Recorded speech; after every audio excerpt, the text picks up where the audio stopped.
ভালোবাসা একমাত্র আবেগ ও রোমান্টিক কথাবার্তায় সীমাবদ্ধ নয়।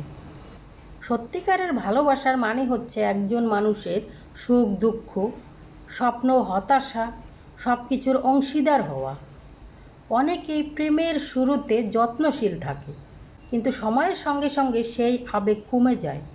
অথচ প্রকৃত ভালোবাসা এই সময়ই উপলব্ধি করা যায়, যখন প্রিয়জন সমস্যায় পড়ে, মানসিকভাবে ভেঙে পড়ে, হতাশায় পড়ে।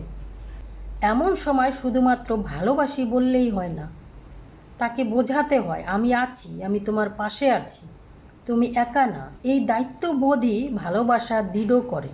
ভালোবাসা মানে হচ্ছে তার জন্য সময় বের করা, তার প্রতি মনোযোগ দেয়া, তার অনুভূতির কদর করা।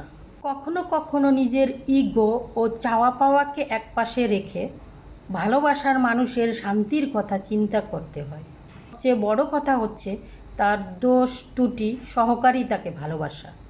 এক কথায় ভালোবাসা মানে হচ্ছে শুধু সুখ নয়, কষ্টকেও ভাগাভাগি করে নিতে হয়। আর এই ভাগাভাগির মধ্যেই লুকিয়ে থাকে ভালোবাসার সত্যিকারের রূপ।